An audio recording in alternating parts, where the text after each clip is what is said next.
What is the difference between T1 and T2 in ASTM A463? Can T1 replace T2? Today, MESCO Steel will exclusively help you interpret. Firstly, let's take a look at the past and present of the continuous hot-dip galvanizing process.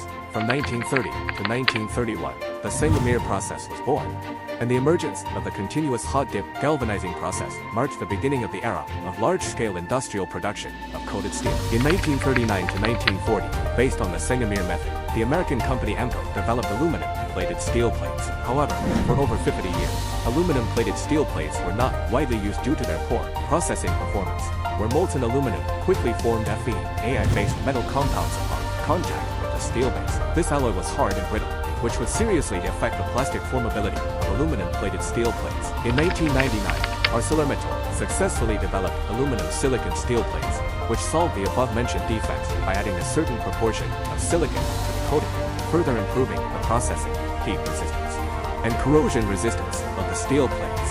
In 2006, the ASTM A463 standard was introduced, and Type 1 aluminum silicon alloy coatings and Type 2 pure aluminum coatings were officially introduced. T1 coating is usually 80 to 150 grams per square meter, with a silicon content in the range of 5 to 11%. Pure aluminum coating T2 has a minimum value of 200 grams per square meter in this standard. Currently, there are approximately 12 global manufacturers of aluminum-coated steel plates, with the vast majority producing T1 standards. The latest survey has found that there may not be more than 2 companies that can produce T2 standards, or even only 1. Moreover, due to the small number of orders, it is difficult to organize production. The delivery time is very unstable, and the price seriously exceeds the market's acceptance capacity. This has led to an increasing number of projects replacing T2 with T1. Can T1 replace T2? Is this operation scientific? Next, we will analyze 3 aspects of metal protection. First, weather resistance. Strictly speaking, aluminum forms aluminum oxide during the oxidation process,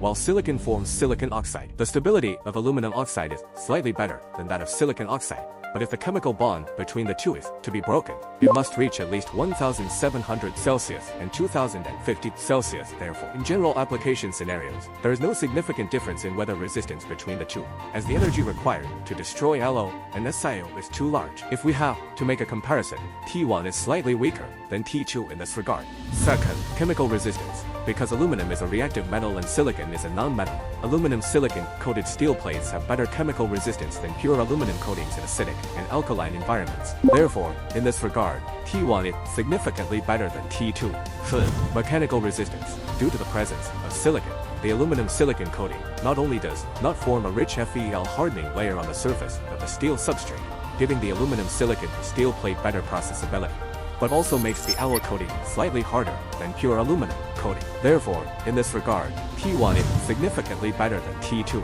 In practical applications, weather resistance is quite complex and often involves more than just oxidation or high temperature environments. There may be some acidity or alkalinity present. Therefore, we believe that as long as the coating thickness of T1 is increased to meet the standard of T2, T1 can replace T2 in many industries such as petrochemicals and new energy. However, T2 may not necessarily replace T1 because the formability of T2 processing is the core factor limiting its development, which is also why T1 has experienced rapid growth in demand in recent years.